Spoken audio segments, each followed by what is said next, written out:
Magandang araw muli sa inyong lahat, mga kaibigan.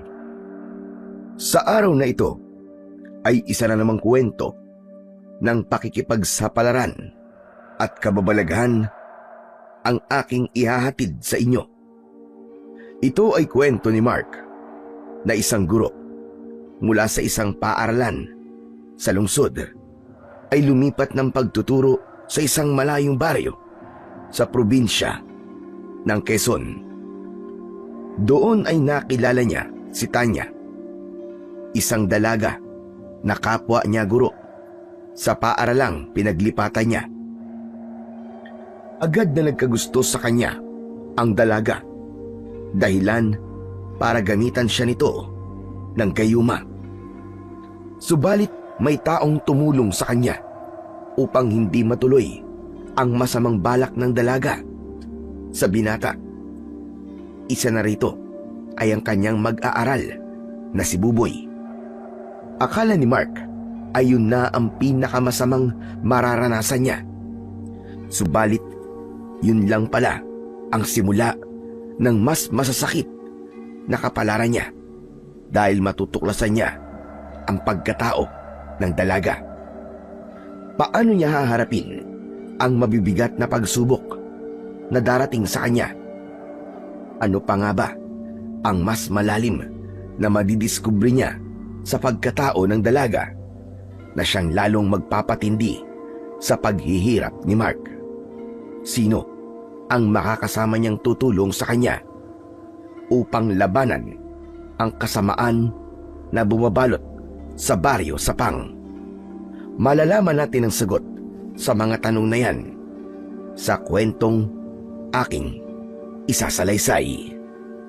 Ngunit bago ang lahat, mga idol, huwag po nating kalimutang mag-subscribe, mag-like at i-hit ang notification bell sa aking mga YouTube channel na The Voice Addict at Apong Isaak para mas marami pang makapigil hininga na kwentong aswang at katatakutan mula sa mundo ng kababalaghan.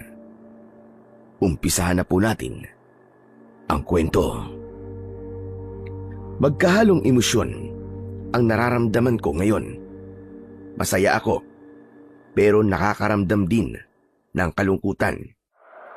Ilang taon akong nagserbisyo bilang isang guro sa paaralan na kung saan una akong nagturo.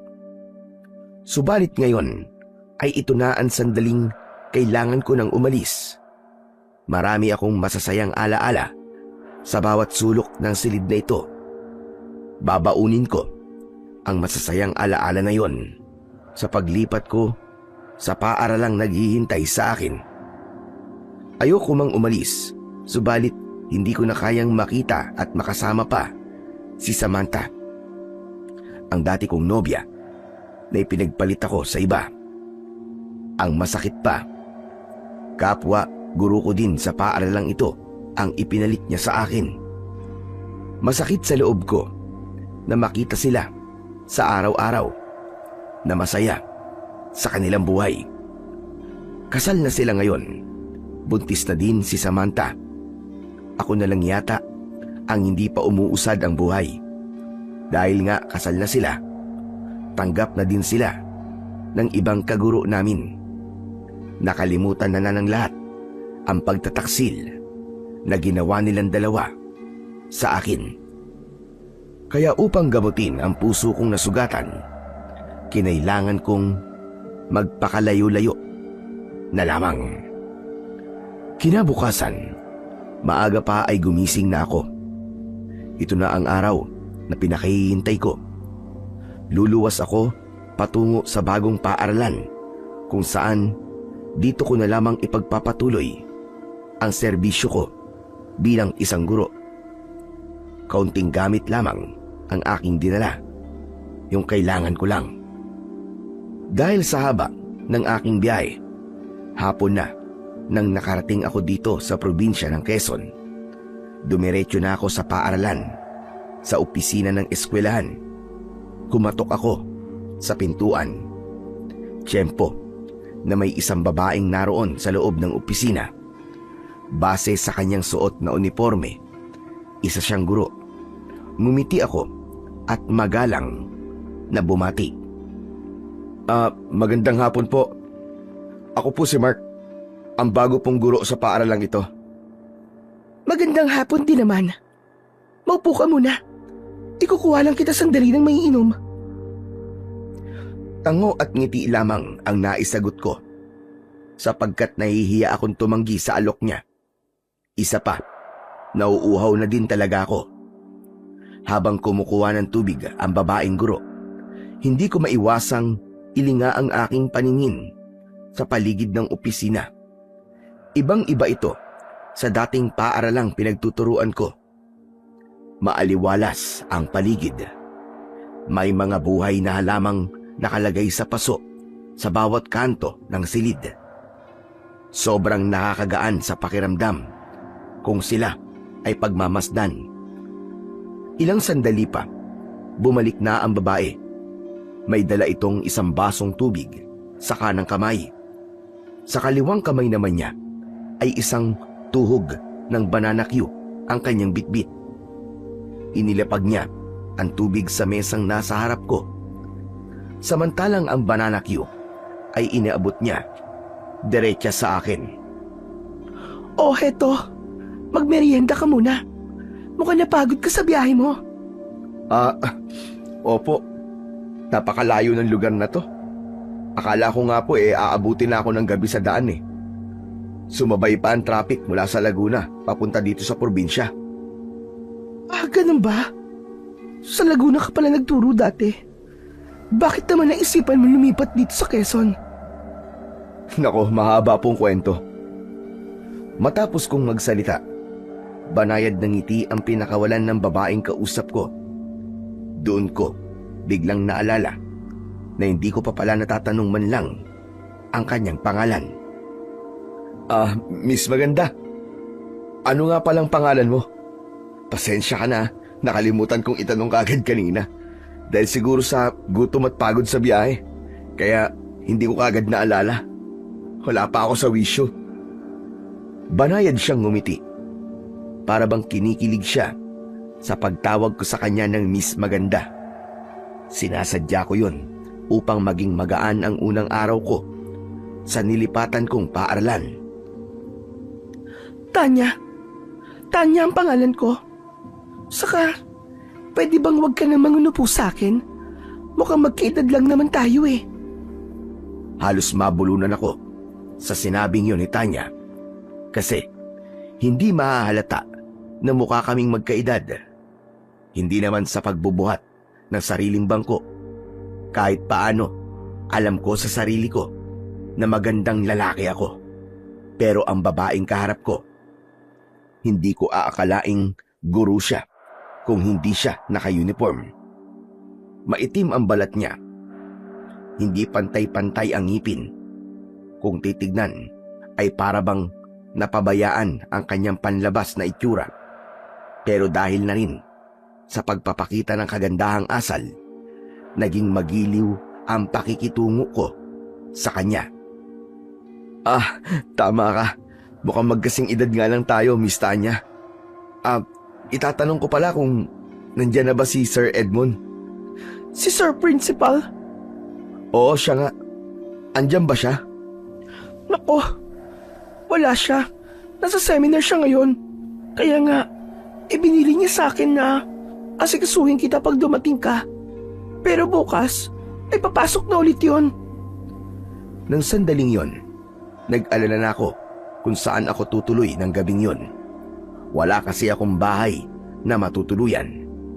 Parang nahulaan naman ni Tanya ang iniisip ko. Kaya naman siya na mismo ang nagtanong sa akin. Sandali lang, Mark. May matutuluyan ka na ba dito? Yun nga, wala pa eh. Bala ko kasi kay Sir Edmund muna ako tutuloy ng isang gabi, tapos bukas na lang ako hahanap ng matutuluyan ko. Kung gusto mo, pwede ka namang tumuloy muna sa bahay ng tiyahin ko. Naku, nakakahiya naman sa inyo. Huwag kang mag-alala. Walang nakatira sa bahay na yon. Nasa abroad ang tiyahin ko. Kasama niya ang asawa at mga anak niya. Kaya wala talagang nakatira sa bahay na yon. Sigurado ka ba? Ayos lang talaga na tumuloy muna ako doon pansamantala? Oo. Saka, yung bahay na yon, ang tinuluyan din ng dating guro na pinilitan mo. Kung ganun ngayon pa lang, nagpapasalamat na ako sa'yo. Naku, wala yun. Bagong salta ka sa baryong ito. Kaya wala ka pang kilala. Mahirap para sa'yo ang makahanap kagad na matutuluyan. Salamat ulit, Miss Tanya. Tanya na lang. Masyado namang formal kapag may Miss Tanya pa sa unahan. Salamat, Tanya. O yan, mas okay pakinggan, hindi ba? Dahil sa kabaitang ipinakita sa akin ni Tanya, nakaramdam ako ng hiya sa sarili ko. Kanina lamang ay nilalait ko siya sa aking isipan. Pero mabait pala siya. Doon ko napatunayan na hindi talaga basehan ang anyo ng isang tao. Ganda ng kalooban pa din ang mangingibabaw. Matapos ang huling klase ni Tanya, magkasabay na kaming lumakad pa uwi sa bahay niya. Ayon sa kanya, malapit lang sa kanilang bahay ang pansamantalang tutuluyan ko. Habang sa daan ay madami siyang ikinikwento at ibinahagi sa akin.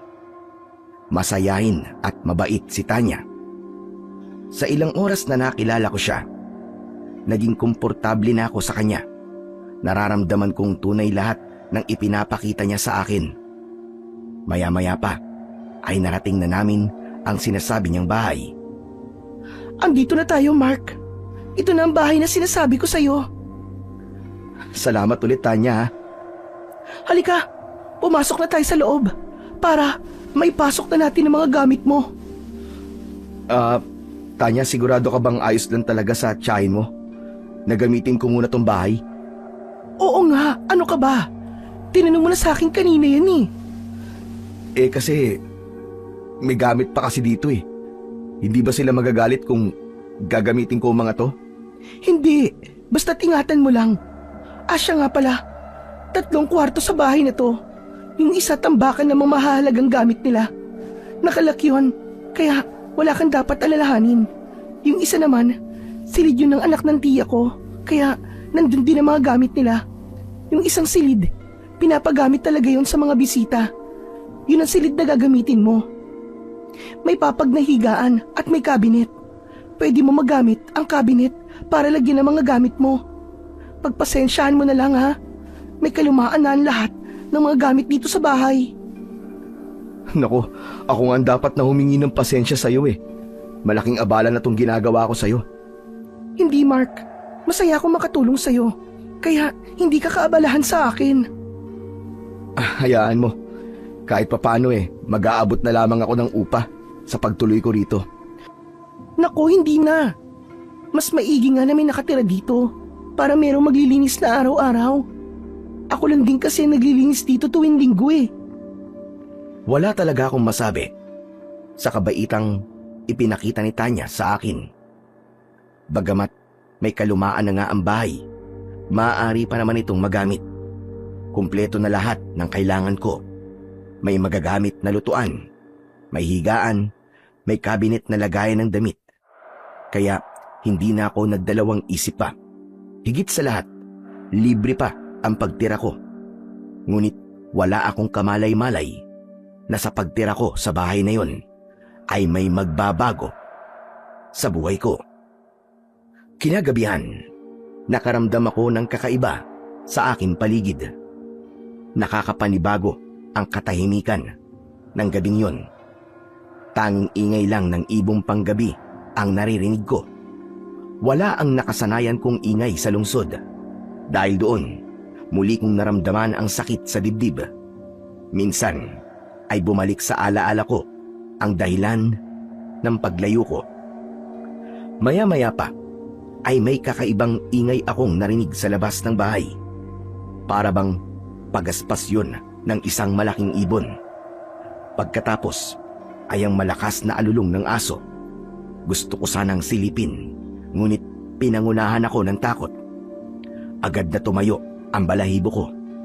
Naalala ko bigla ang kwento ng isang katrabaho ko. Sa mga liblib na lugar daw ay merong mga tinatawag na aswang. Kapag ganong umaalulong ang aso, posibleng may aswang daw sa paligid. Hindi ako naniniwala noon, pero ngayon, para bang gusto ko nang maniwala. Kaya nagtaklob na lamang ako ng kumot upang hindi gaanong marinig ang ingay sa labas. Paulit-ulit ang ginawa kong panalangin. Hindi pa din kasi tumitigil ang malakas na alulong ng mga aso. Hanggang sa may narinig akong yabag papalapit sa kwarto ko. Tinutungo ng yabag na yon ay ang bintana kung saan naroon ang papag kong higaan. Mabilis ang tibok ng puso ko ng mga sandaling yon. Inalis ko ang kumot na nakataklob sa aking katawan. Kinakabahan man, ay dahan-dahan akong lumapit sa bintana. Marahan kong tinanggal ang maliit na kahoy na nakatukod para buksan ang bintana. Hindi ko pa yon nabubuksan nang biglang may humatak nun mula sa labas. Napaurong ako dahil sa pagkagulat. Napaupo ako sa papag na higaan sa gilid nito. Pagtunghay ng ulo ko, naroon si Tanya sa labas ng bintana. Nakangiting nakatingin sa akin. Diyos ko, ikaw pala, Tanya. Akala ko kung ano na eh. Pasensya na. Nagulat ka ba? Natakot ka ba, Mark? Kanina pa akong kumakatok sa pinto mo. Hindi mo ba naririnig? Ganun ba? Akala ko talaga may aswang na sa labas ng bahay. Ano? Paano mo naisip na may aswang? Gawa kasi nung umaalulong na aso eh. Nako, yun ba? Aso lang ni Aling Iska yun. Ganun talaga yun kapag gabi. Kaya masanay ka na, Mark. Gabi-gabi ba na umaalulong yun? Oo. Ewan ko ba sa aso na yun? Ganyan siya palagi. Kwento-kwento kasi sa bayan namin. Kapag meron daw umaalulong na aso, may aswang daw. Naku, Mark. Huwag kang magpapaliwala sa ganun. Hindi totoo yun. Walang aswang. Teka nga. Talaga bang hindi mo ako papapasukin sa loob ng bahay? Dito mo na lang ba talaga ako kakausapin sa bintana? Naku, pasensya ka na, Tanya. Nawala sa isip ko. Sige na, pumunta ka na sa tapat ng pinto, lalabas na ako para mapagbuksan kita. Nang makaalis na si Tanya sa tapat ng bintana, isinara ko na ulit yun. Pagkatapos ay nagtungo ako sa pinto. Saka, pinagbuksan si Tanya. Bakit ka pala pumunta dito?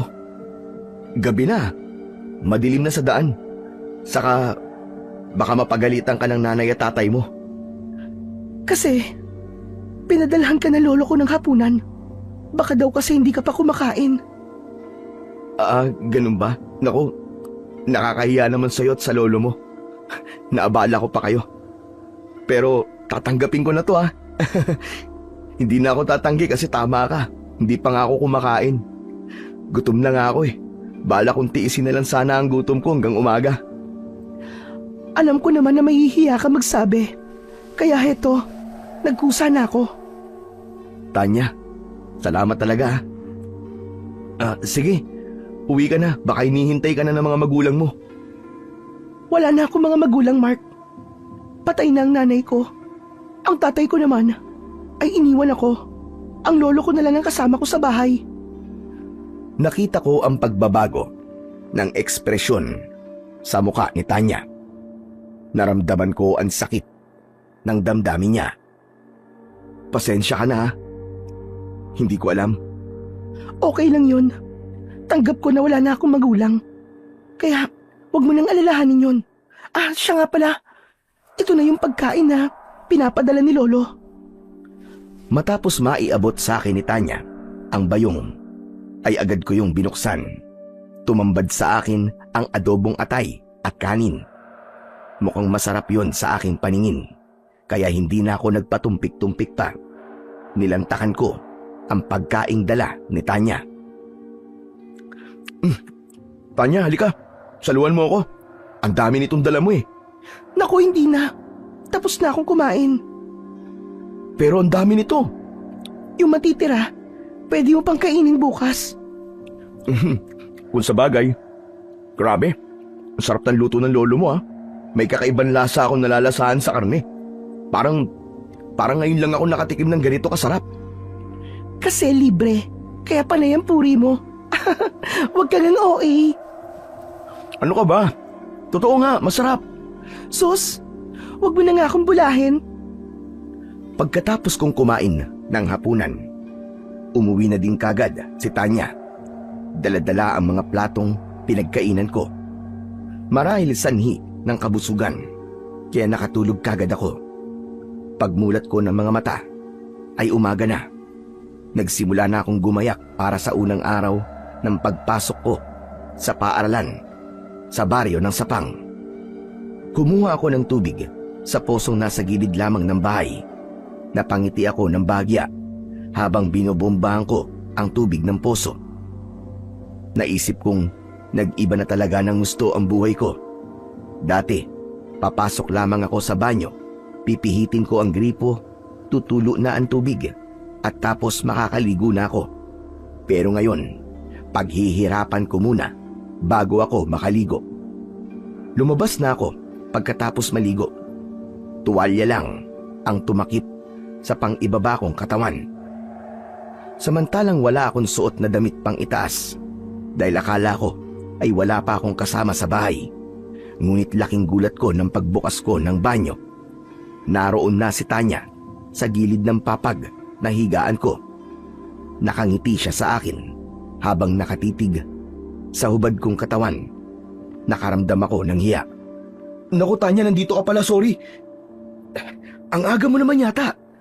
Saka, paano ka nakapasok dito sa bahay? Kanina pa kasi ako makatok. Hindi mo ko naririnig. Kaya pumasok na lang ako. Oo nga pala, nakalimutan kong isara ang pinto nung kumuha ko ng tubig sa poso. Sige na, magbihis ka na. Para makakain na tayo. Nagdala ko ng almusal natin. Nagluto si Lolo ng sopas. Tanya, excuse me, lumabas ka muna para makapagbihis na ako. Ay, oo nga pala, pasensya ka na. Ihahanda ko ng almusal natin ha. Sumunod ka na kagad pagkatapos mo magbihis. Napapailing ako habang pinapanood ko siyang lumalabas ng aking kwarto. Napatanong tuloy ako sa sarili ko kung sinasadya ba niyang pumasok sa kwarto para makita ang hubad kong katawan o talagang inosente siya. Matapos siyang makalabas ng kwarto ko, inilak ko muna ang pinto. Baka kasi maisipan pa niyang bumalik. Mabuti na yung sigurado ko.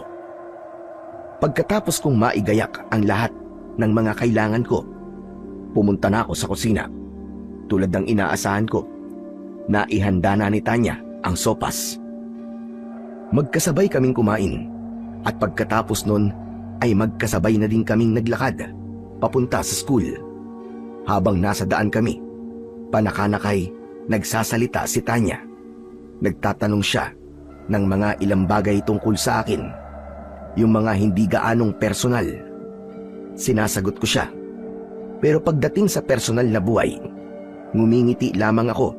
Lalo na pagdating sa buhay, pag-ibig. Ano ba, Mark? Bakit ba gumingiti ka lang dyan? May nobya ka bang iniwan sa inyo? Pwede bang huwag kong sagutin yan, Tanya? Ba't ayaw mong sagutin? Siguro may nobya ka na, no? Ayoko kasing pag-usapan ng tungkol sa bagay na yan eh. O sige, ikaw ang bahala. Huwag mo muna sagutin kung hindi ka komportableng pag-usapan. Napansin kong nagbago ang ekspresyon ng mukha ni Tanya. Kung kanina ay masaya ang aura nito, ngayon naman ay hindi ko mahulaan kung nadidismaya siya o nayayamot sa akin. Pero kahit ano pa yon, karapatan ko naman siguro na hindi ibahagi sa iba ang personal kong buhay, lalo na't bago ko pa lang siyang kakilala. Habang nasa daan kami patungo sa school, may kakaiba din akong napansin sa tingin ng mga taong nakakasalubong ko. Para bang may nais silang sabihin sa akin na hindi ko mawari. Subalit hindi ko nalang pinansin dahil iniisip kong bagong salta ako. Galing ako ng lungsod, kaya ganun sila kung makatingin sa akin. Pagdating namin sa school, nasa opisina ang principal. Agad akong lumapit sa kanya. Maayos naman siyang nakipag-usap sa akin. Matapos na maibigay niya ang assignment ko, nagtungo na ako sa magiging bago kong silid-aralan. Pati na ang hahawakan kong klase. Ngunit may isang bagay ang sinabi sa akin ni Sir Principal ang hindi mawala-wala sa isip ko. Mag-ingat ako sa taong nasa paligid ko, lalo na't bagong salta lang daw ako sa baryo na yon. Maraming kakaibang nilalang ang nabubuhay dito, kaya ingatan ko daw na huwag silang masasaktan o magagambala sa katahimikan ng kanilang buhay dahil baka pagsisihan ko ang paglipat ko ng paaralan. Yan ang mga katagang sinabi niya sa akin. Napapaisip tuloy ako kung tao ba ang tinutukoy niya o mga hindi nakikitang nilalang o mga maligno. Hoy Mark, ang lalim yata ng iniisip mo. Kanina pa ako nakalapit sa'yo. Hindi mo man lang ako napansin. Ha? Wala to. Medyo naninibago lang siguro ako sa bago kong paligid. Masasanay ka din. Teka, bakit narito ka nga pala? Wala ka bang klase ngayon? Meron. Dun sa kabilang silid ng klase ko. Napadaan lang ako dahil napansin kong tulala ka. Ayos ka lang ba, Mark? Ano ba sinabi sa'yo ni Sir Edmond? Paglabas mo sa opisina niya, parang wala ka na sa sarili mo. Wala. Ayos lang ako. Walang nabanggit na kahit na ano si Sir Edmond sa akin. Sadyang naninibago lang siguro ako. Sige na, Tanya, pumunta ka na sa klase mo. Baka mahuli ka pa. Saka magsisimula na din ang klase ko. Sige, mauna na ako.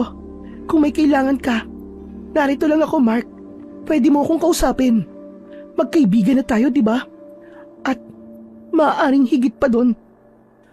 Para akong nabulunan sa huling sinabi ni Tanya. Nasamid ako, kaya hindi ako nakapagsalita. Pero magiliw ang ngiti sa akin ni Tanya. Pero binawi niya rin yon. Biro lang yon. Ano ka ba? Akala ko kasi totoo na. Muli ay isang makahulugang ngiti ang pinakawala ni Tanya bago siya lumabas ng aking silid-aralan.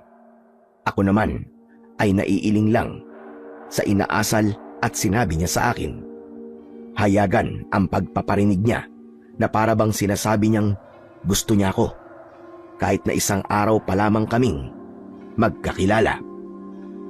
Pagkaalis ni Tanya ay lumapit sa mesa ko ang isa kong estudyante.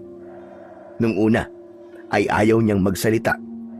Nakatitig lang siya sa akin, pero nang ngumiti ako sa kanya, doon na siya nagsimula na umiling-iling. Hindi ko alam ang ibig sabihin ng pag-iling niya na yon, kaya napakunot ako ng noo. Bata, ano nga palang pangalan mo? Buboy po, sir. May kailangan ka ba sa akin? Wala naman po, sir. Pero may gusto lang po akong sabihin sa inyo. Ano yun? Dun po ba kayo nakatira sa bahay ng tiyahin ni Ma'am Tanya? Oo, Buboy. Bakit mo na itanong? Naku, sir. Umalis na po kayo dun. Delikado ka po dun, sir. Yung mga gwapong katulad niyo po, ang tipo po ni Ma'am Tanya. Diyos ko, ikaw na bata ka kung ano-ano sinasabi mo. Sir, totoo po ang sinasabi ko. Marunong po manggayuma yan si Ma'am Tanya, kaya mag-ingat po kayo sa kanya. Buboy, hindi totoo ang gayuma. Sige na, bumalik ka na sa upuan mo. Magsisimula na tayo ng klase. Pero sir, maniwala kayo. Totoo po ang sinasabi ko sa inyo. Umalis na po kayo sa bahay na yun habang may panahon pa. May alam po kung pwede niyong lipatan. May paupahang bahay po malapit sa bahay namin. Doon na lamang po kayo tumira. Sige Buboy, pag-iisipan ko ang sinabi mo. Sige na, maupo ka na. Sir, gawin niyo na po agad yun. Dahil para po yun sa kaligtasan niyo. Kung ayaw niyo po matulad sa dating guro na tumira din po sa bahay na yun. Bakit Buboy? Ano ba nangyari sa kanya? Basta po sir, makinig na lang po kayo sa akin. Para hindi po kayo mapahamak. Pagkatapos na makipag-usap sa akin ng estudyante, ay bumalik na siya sa kanyang upuan. Tahimik na naupo. Kahit na ako ay naguguluhan sa sinabing yun ng bata, ay nagpatuloy lang ako sa aking ginawang pagtuturo. Umakto akong normal, kahit sa loob-loob ko ay naguguluhan ako. Maghapong tumakbo sa isip ko ang mga sinabi ni Sir Edmond at ng batang si Buboy. Gusto sanang sumabay ni Tanya sa akin pauwi ng bahay, pero nagdahilan na lang ako na may dadaanan pa sa tindahan, kaya pinauna ko na siyang umuwi. Habang naglalakad ako, sumabay sa akin ang batang si Buboy. Kinuha ang mga librong dala ko, saka nagpatuloy kami sa paglalakad. Pero dahil sa maliit ang katawan nito, hindi ko na siya hinayaang dalhin pa ang aking mga libro. Buboy, ako na lamang ang magdadala nito. Kaya ko na to. Saan ka ba umuwi? Malapit po kinakapitan ng bahay ko. Yung sinasabi ko pong paupahan sa'yo, kinakapitan po yun. Biglang nabuhayan ako ng loob pagkarinig ko sa sinabing yun ni Buboy. Kasi mas ligtas nga naman ako kung doon ako titira. Pwede mo ba akong samahan doon, Buboy? Opo, pwede po sir. Ilang sandali pa ay narating na namin ni Buboy ang sinasabi niyang bahay ni Kapitan. Tao po, Kapitan? Tao po, nandiyan po ba kayo? Tao po! Makalipas ang ilang ulit na pagtawag ni Buboy kay Kapitan, lumabas ang isang lalaki. Sa aking tansya ay nasa edad 50 ito. Nakangiti kami na hinarap ni Kapitan. Oh, Buboy, ikaw pala. Ano sadya mo? Saka, sino ba itong kasama mo? Siya po si Sir Mark. Yung bagong teacher po dito sa baryo natin. Naghahanap po siya ng matutuluyan eh. Nabanggit ko po sa kanya na meron po kayong pinapaupahan. Kaya nandito po kami. Sige. Pumasok muna kayo dito sa loob ng bahay ko. Dito natin ituloy ang pag-uusap. Nakakaramdam man ako ng hiya. Pinaunlakan ko na din ang paanyaya ni Kapitan. Pumasok kami ni Buboy sa loob ng bahay. Saglit lamang at ikukuha ko kayo ng merienda at tubig na maiinom. Naku, wag na po Kapitan, nakakahiya naman po sa inyo. Masanay ka na dito sa amin. Sa probinsya ay ganito talaga. Bahagi ito ng pakikipagkapwa-tao namin. Saka, mukhang gutom na din itong si Buboy. Tama ba ako, Buboy? Opo Kapitan, gutom na po talaga ako. Bagya akong napakamot sa ulo sa sinabi ni Buboy. Hindi talaga maitatago ng isang bata ang totoong nararamdaman niya. Habang abala si Kapitan, nilinga ko ang buong bahay niya. Simple lang ito at walang masyadong gamit. Payak na pamumuhay, hindi gaya sa lungsod. Hanggang sa mapagawi ang tingin ko sa maliit na boteng nakapatong sa pinakasentro ng lamesa sa salas. Tumayo ako, saka kinuha ko ang nasabing bote. Pinagmasdan ko ang laman nun. Dala ng aking kuryosidad. Tiyempo naman na bumalik na si Kapitan, kaya muli kong ibinalik ang bote sa dati nitong kinalalagyan. Buboy, Sir Mark, magmerienda muna kayo. Salamat po, Kapitan. Kapitan, tungkol po sa sadya ko po sa inyo. May bakante po ba sa pinapaupahan yung bahay? Ang totoo ay may isa pang bakante sa paupahan ko. Ayoko sanang paupahan mo na yun dahil may kalumaan na yun. Ipapaayos ko sana. Pero kung kailangan nyo na matutuluyan, pwede kong ipagamit yun sa inyo. Bigyan nyo na lamang ako ng hanggang Linggo upang mapaayos ko ang bubong. Tumutulo na kasi yun dahil sa sunod-sunod na bagyo. Nako, kung ganun po, wag na po.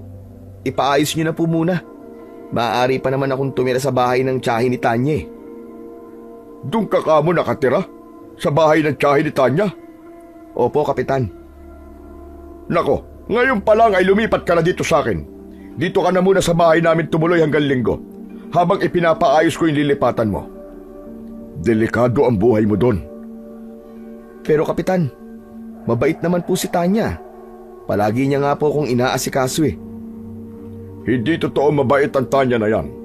Pakitang tao lamang yan, maniwala ka sa akin. Dahil kami ang nakakakilala sa babaeng yon.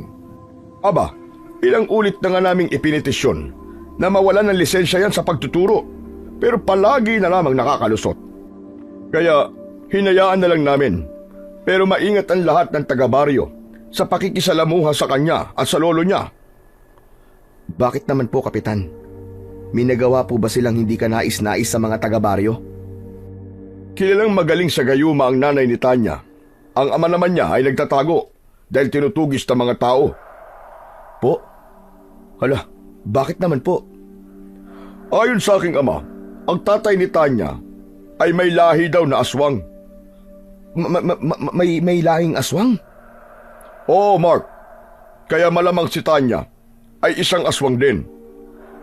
Kung ganun po, isa siyang aswang na may kakayahan sa panggagayuma.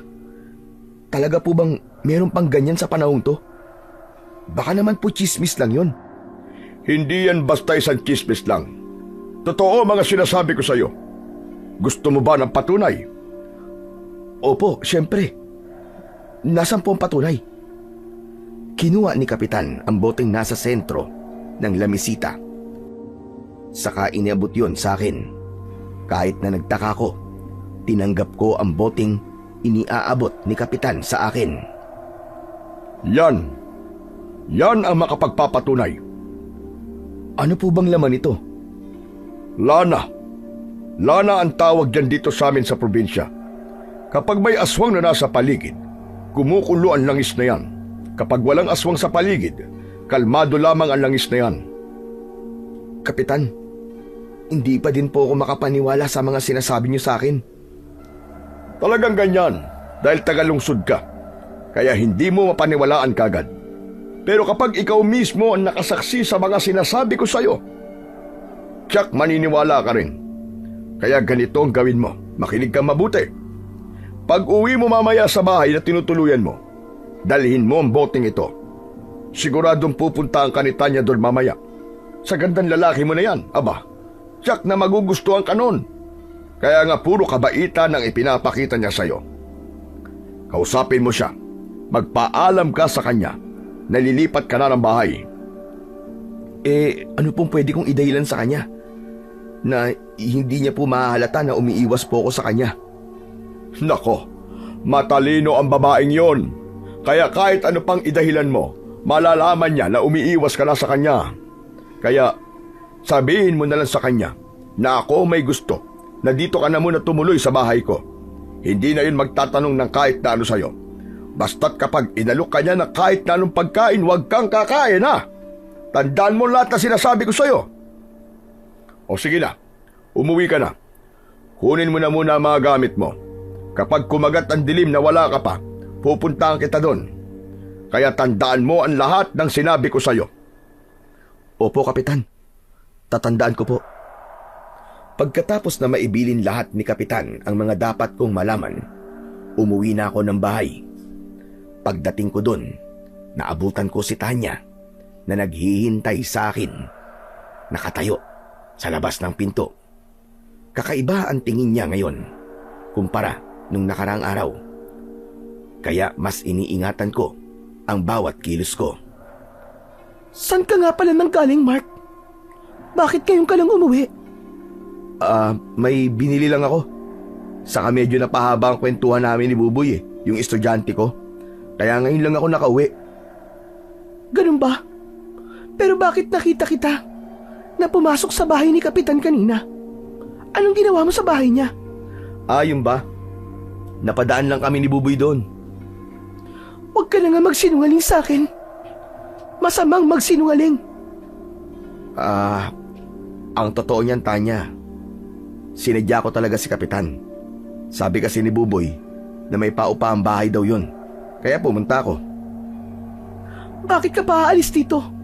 Di ba sinabi ko naman sa'yo na pwede kang tumira sa bahay na ito hanggang gusto mo? Nakakahiya kasi sa inyo ng lolo mo eh. Saka, teka nga Tanya, paano mo nalaman na nagpunta ako sa bahay ni Kapitan? Sinusundan mo ba ako? Hindi. Napadaan lang din ako doon. Dahil meron akong pinuntahang malapit sa bahay niya. Biglang nagbago ang anyo ni Tanya ng mga oras na yon. Naging nakakatakot at matalim ang kanyang mga tingin. Nawala ang magiliw na aura nito. Dahilan para makaramdam ako ng pagkabahala. Doon ko naalala ang lana na ipinadala ni Kapitan. Bahagya akong sinilip yun sa loob ng dala kong bag. Nagkunwari lamang akong may kukunin sa aking bag upang hindi makahalata si Tanya. Nanginig ang tuhod ko nang makita ko ang malakas na pagkulo ng lana sa loob ng bote. Doon ko napatunayan na totoo nga ang sinabi ni Kapitan. Kaya mula sa oras na yon, naging maingat ako sa lahat ng sasabihin at gagawin ko sa harap ni Tanya. Hindi mo ba ako papapasukin sa loob ng bahay? Ha? Sige, pasok ka. Binuksan ko ang pinto. Saka pinauna ko siyang makapasok doon. Sumunod naman ako sa kanya. May dala pala akong hapunan. Ihahanda ko lang para makakain na tayo. Salamat na lang Tanya. Busog pa ako eh. Pinakain din kasi ako ng Kapitan sa bahay nila. Umuwi lang talaga ako para magpaalam sa'yo. Saka para kunin na mga gamit ko. Talaga palang nakapagdesisyon ka na. Akala ko pa naman magkakaroon na ako ng kaibigan. Pero wala din pala. Iiwan din pala ako. Ano ka ba Tanya? Pwede pa rin naman tayong maging magkaibigan kahit hindi na ako dito nakatira. Magkikita pa rin tayo sa school araw-araw, di ba?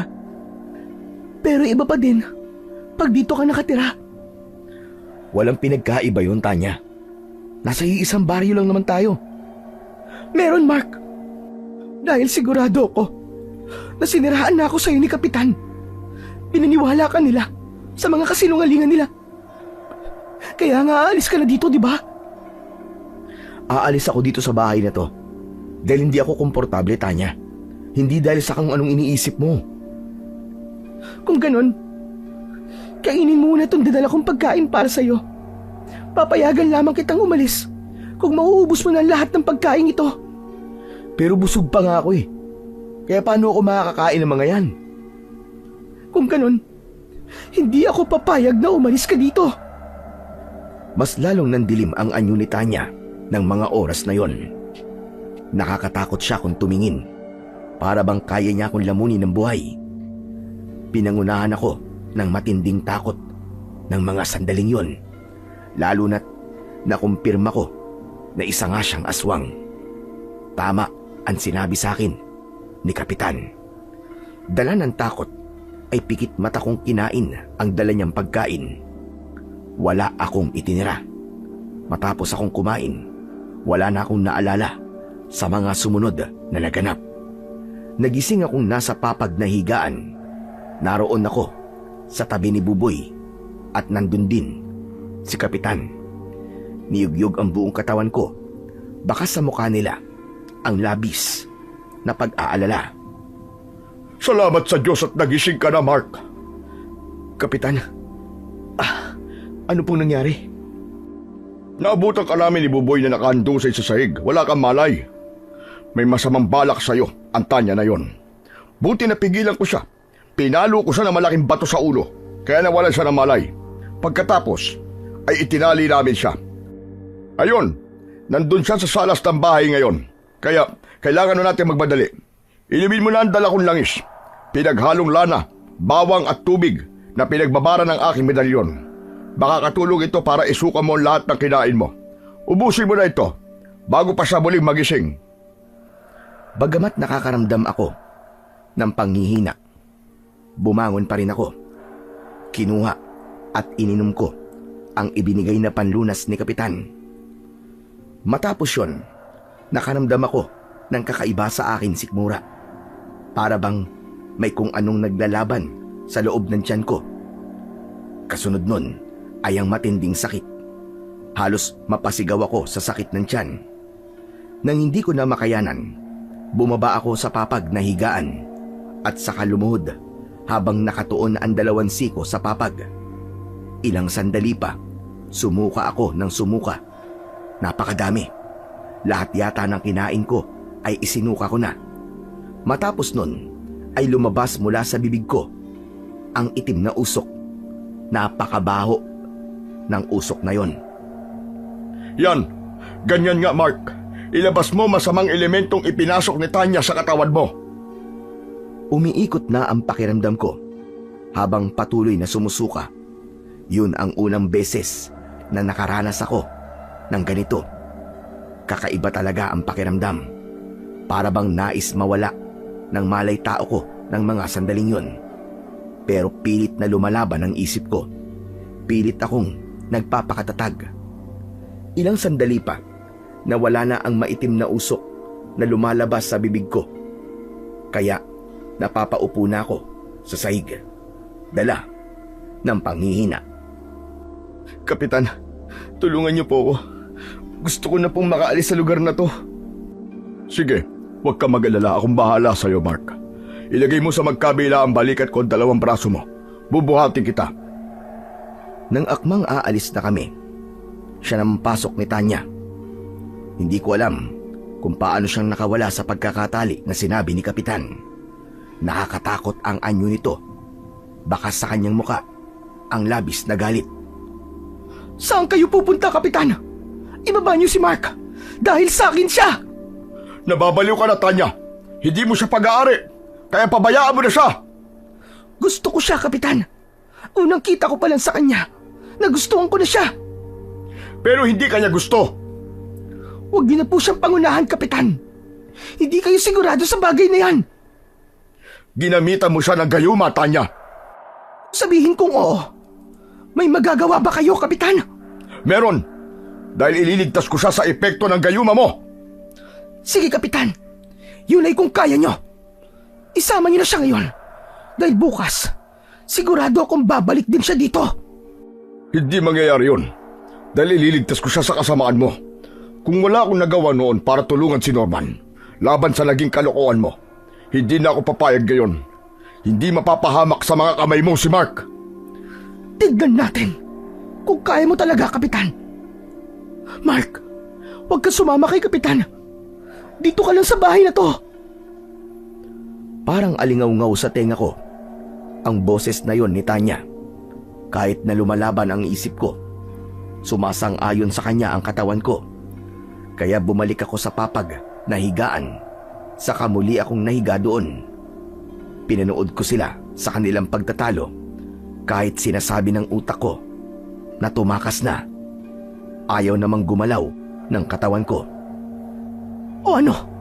Kita niyo na, Kapitan? Gusto ko ni Mark dahil sumusunod siya sa mga sinasabi ko. Hindi ka talaga titigil sa kasamaan mo, hayop ka! Nang sandaling yon, nakita kong hinubad ni Kapitan ang kanyang medalyon. Saka itinutok yun kay Tanya.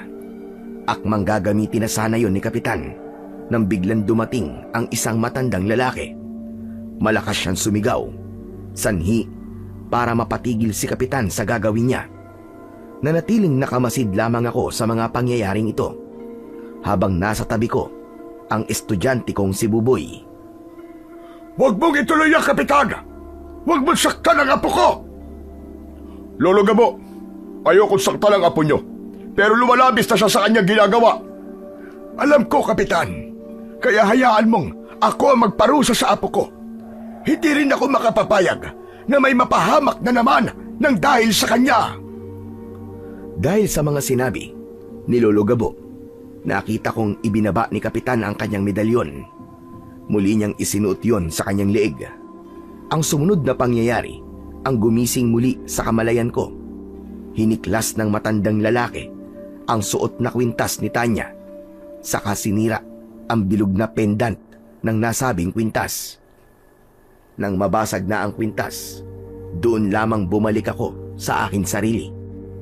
Halos maiyak si Tanya sa sobrang galit. Bakit? Bakit po niyo ginawa yun, Lolo? Ayaw niyo po ba akong sumaya? Gusto ko po si Mart. Gustong-gusto ko siya. Pero mali ang ginagawa mo, Apo. Ilang ulit na kitang pinigilan, pero hindi ka nakikinig sa akin.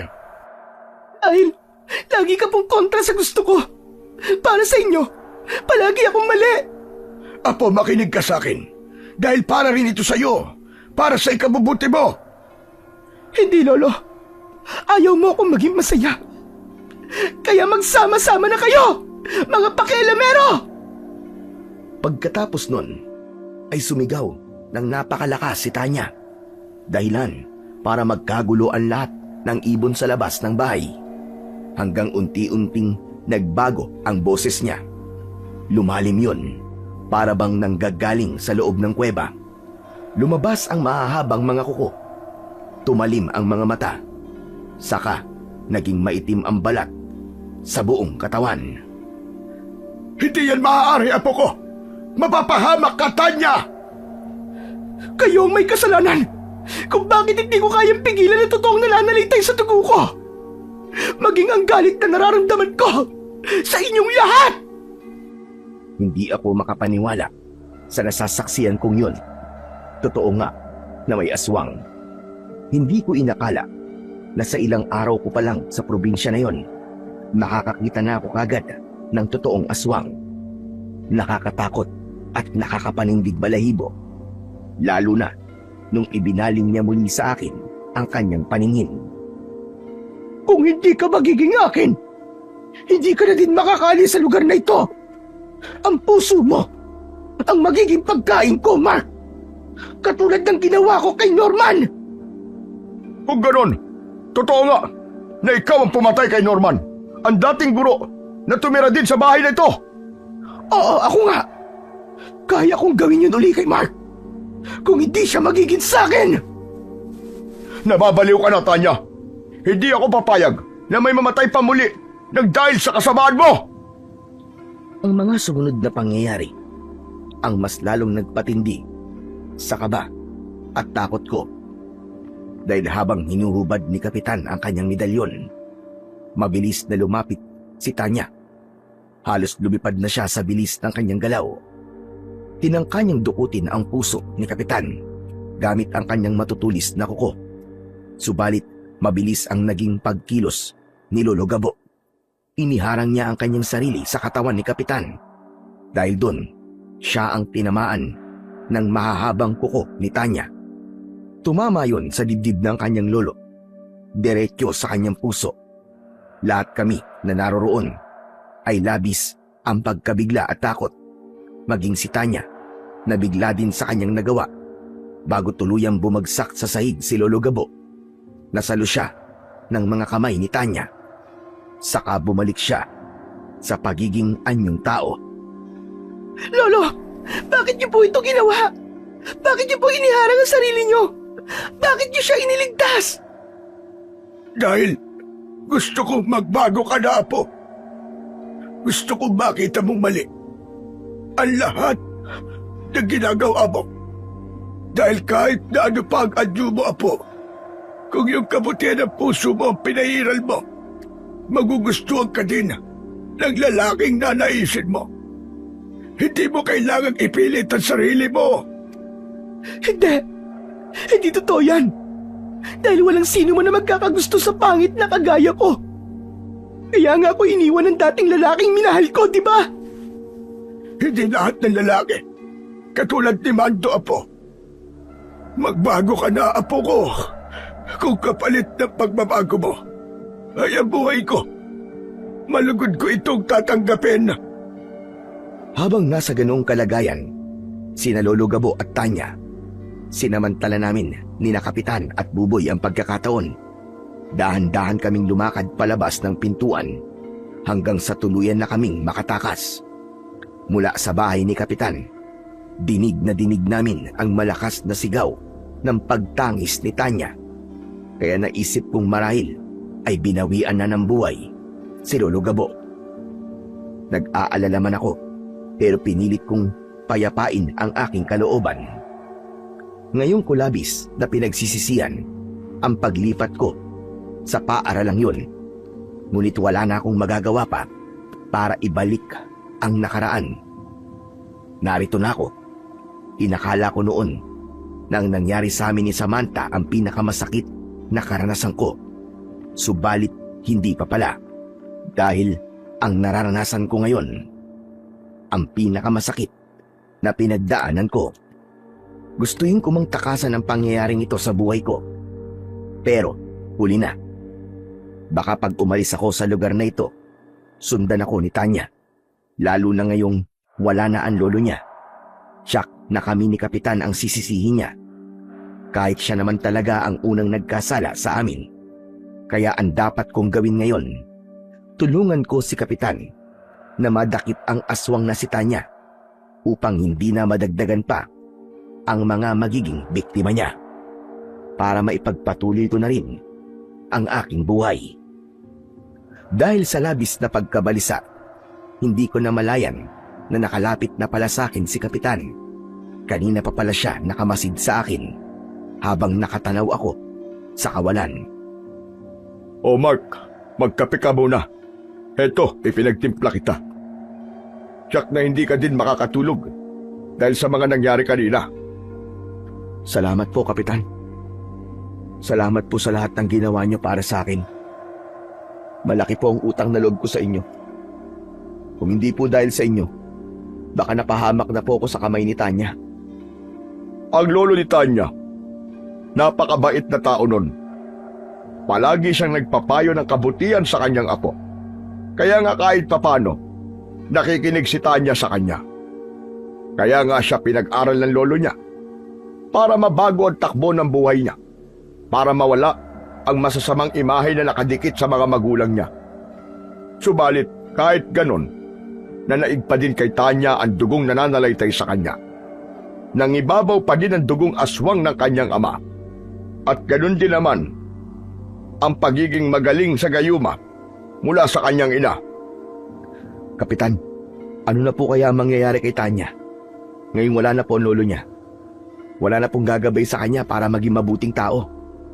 Siguro maghintay na lang tayo kung tuluyan ba siyang magiging masama o kaya ay maiisipan niyang magbago na dahil sa kanya na wala ang lolo niya. Naniniwala po ako na may kabutihan pa rin po sa puso niya. Ang kailangan niya lang ay atensyon at pagmamahal. Hindi po siya masama dati, di po ba? Naging masama lang siya nung nabigo siya sa pag-ibig. Tama ka. Niloko siya ng dating nobyo niya. Ipinagpalit siya sa iba. Kaya mula noon, bawat lalaking magustuhan niya, ginagamitan na niya ng gayuma. Kung ganun, may pagkakataon pa pong mabago po ang buhay niya. Ngunit paano ang pagiging dugong aswang niya? Sige nga. Kapitan, sa mahabang panahon, hindi siya nanakit ng tao, di po ba? Kahit naswang siya, hindi siya pumatay ng tao. Maliban po kay Norman, yung teacher na pinalitan ko. Yung dating tumira din sa bahay ng tiyahin niya. Oo, tama ka. Sana lang po ay may pagkakataon pa para mabuhay siya ng normal, katulad sa mga normal na tao. Bibigyan ko siya ng pagkakataon. Huwag lang niyang sasaktan isa man sa nasasakupan ko. Dahil kapag nangyari yon, hindi talaga ako magdadalawang isip na patayin siya. Nauunawaan ko po kayo, Kapitan. Subalit, lahat ng nilalang ay may pagkakataong magbago at mabuhay. Kaya salamat po ngayon pa lang sa pagkakataong pong ibibigay niyo para kay Tanya. Napakabait mo, Mark. Kahit na muntik ka na mapahamak dahil kay Tanya, nagawa mo pa din siya patawarin. Nagagawa mo pa din magbigay ng pagkakataon sa kanya. Yun ay dahil nauunawaan ko po ang sakit na nararamdaman niya. Minsan na din po ako nabigo sa pag-ibig. Niloko din po ako at ipinagpalit sa iba. Ano? Sa gandang lalaki mong yan, ipinagpalit ka pa sa iba? Hindi yata ako makapaniwala sa sinasabi mong yan. Totoo po yung, Kapitan.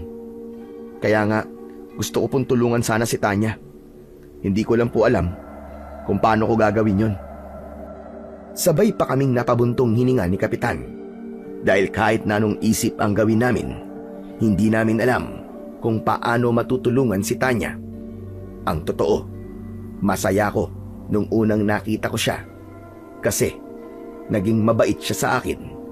Yun ang tumatak sa isip ko, hindi ang masamang nangyari. Kaya nga umaasa ako na may pagkakataon pa para makapagbago siya. Sa ganun, maituloy na namin ang aming pagkakaibigan dahil yun lang talaga ang kaya kong ibigay sa kanya. Hindi dahil sa panlabas na anyo niya, kundi dahil masakit pa ang puso ko, dala ng nakaraang kabiguan sa pag-ibig. Naubos mo na ba ang kape mo? Opo, Kapitan. O sige, magpahinga ka muna. Eto, naihanda na ng asawa ko ang silid na tutulugan mo. Kahit dito na lang po ako sa labas ng salas, ayos lang po sa akin, Kapitan. Hindi. Gamitin mo muna ang silid ng anak ko. Wala namang gumagamit doon. Nasa Maynila ang mga anak ko. Kaya nakatenga lamang ang mga silid na yon. Isa pa, kanina patulog doon si Buboy. Tabihan mo na lang siya. Sige na. Hindi po ba hinahanap ng mga magulang niya si Buboy? Okay na, ipinagpaalam ko na siya sa mga magulang niya. Nandito muna siya sa bahay namin matutulog. Kaya ayos lang na nandito siya. Yun nga lang, muntik na din mapahama kanina. Ayoko na nga sana siyang isama papunta ron sa bahay ng tiyahin ni Tanya. Kaya lang masyadong mapilit ang bata. Kaya wala na akong nagawa. Kung ganun po magpapahinga na po ako, Kapitan. Salamat po ulit sa lahat ng tulong niyo sa akin. Akmang tatayo na sana ako sa aking kinauupuan nang may kung anong bumagsak sa bubong ng bahay ni Kapitan. Tila ba malaking hayop yun? Dahil sa lakas ng pagkakabagsak nito, lumusot ang kanyang mga paa sa pawid na bubong ng bahay. Buti na lamang at matibay ang bubong ng bahay ni Kapitan. Kaya hindi bumagsak yon ng tuluyan. Dahil sa hindi kataasan ang bubong ng bahay, ay sakto din na sa tapat ni Kapitan lumusot yon. Kaya agad niyang hinila ang paa ng kung anong nilalang na nasa bubungan. Nagpumiglas ito hanggang sa tuluyang makawala. Itinaas na muli ang lumusot na paa sa bubong na pawid. Sunod-sunod na yabag ang narinig namin mula doon sa itaas. Kasunod nun ay tila ang pag-alulong nito na parabang katulad sa isang aso. Kapitan, magnanakaw po ba yung umakit sa bubong kanina? Hindi, Mark. Isa yung aswang na kung tawagin ay tik-tik. Tik-tik? Kapitan, si Tanya po ba yun? Hindi ako sigurado kung si Tanya ngayon. Pero isa lang ang sigurado ko, aswang ang sumugod dito sa atin. Dito ka lang muna at lalabas lang ako ng bahay. Susundan ko ang aswang. Ano? Kapitan, wag na. Dumito na lang kayo. Baka mapahamak pa kayo . Walang mangyayaring masama sa akin, Mark. Dahil suot ko ang aking mahiwagang medalyon. Kayo ang maglalabas ng bahay dahil mapanganib. Kahit na anong pigil ko sa kanya, maging ng kanyang asawang si Aida, ay tumuloy pa din si Kapitan. Lumabas siya ng bahay. Dala ang isang mahabang itak. Sa kabilang kamay niya ay puno ng asin. Pansaboy sa aswang kung sakaling lalapit ito sa kanya.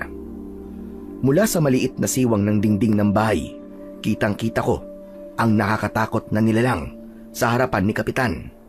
Ngunit si Kapitan ay hindi man lang nagpapatinag.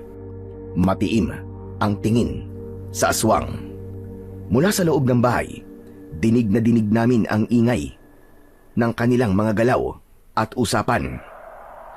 Kay tagal mong nawala sa baryong ito. Pagsisisiyan mo na bumalik ka pang hayop na aswang ka.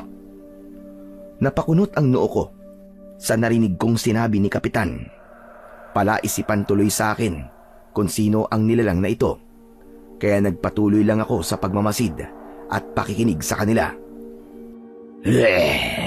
Bakit, Kapitan? Hindi mo ba inasahan ang pagbabalik ko? Akala mo ba ay napatay mo na talaga ako? Bakit bumalik ka pa ditong hayop ka? Balak mo ba manggululi sa baryong ito? Hindi talaga ako lumayo sa baryong ito.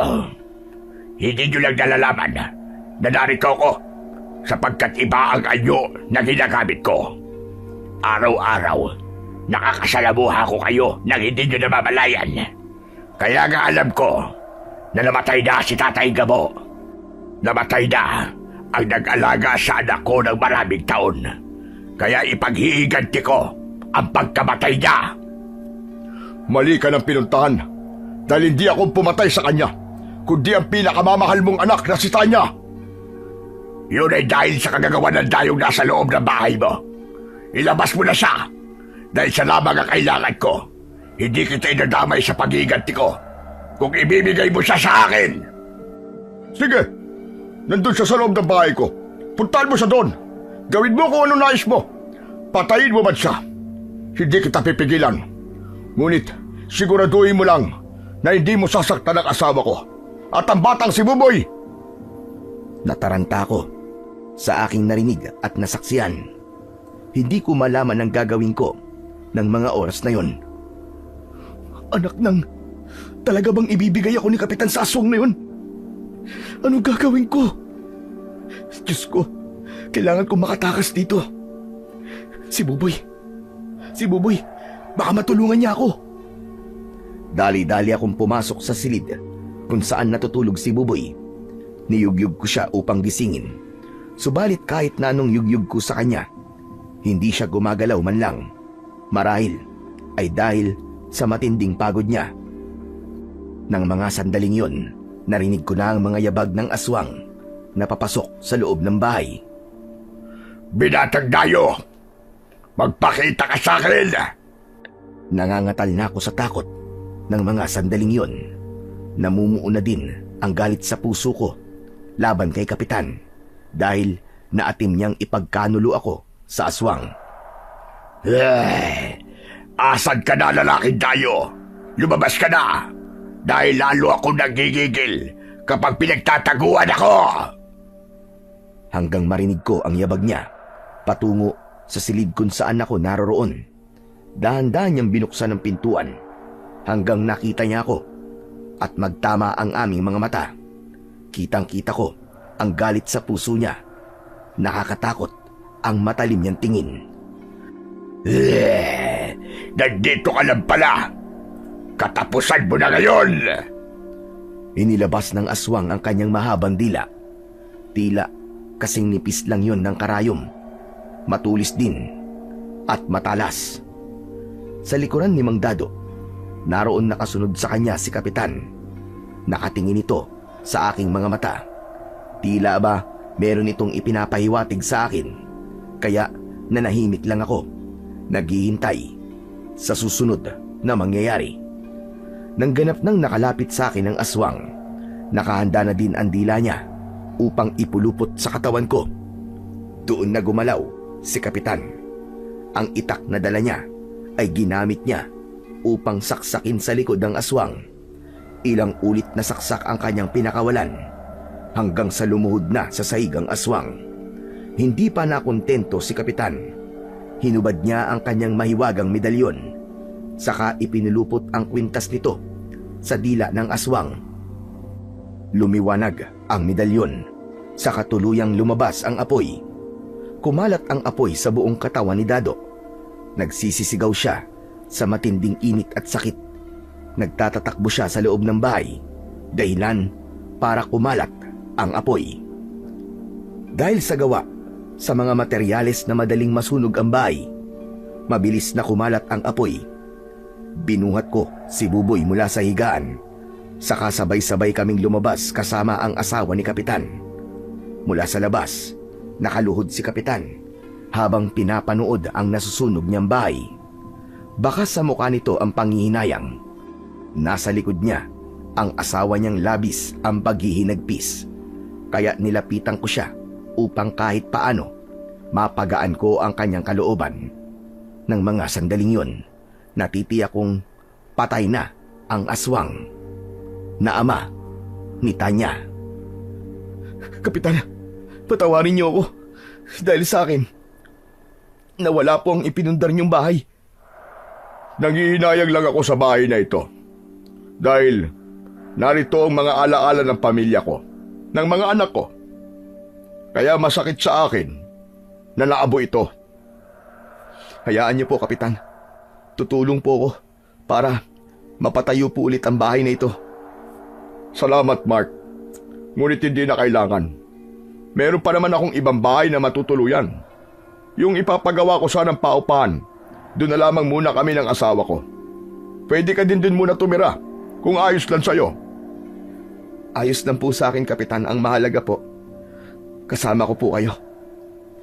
Talagang kailangan kasama mo ako palagi, Mark, sapagkat hindi pa tapos ang problema. Si Tanya, malamang sa mga oras na to, alam na niya ang nangyari sa tatay niya.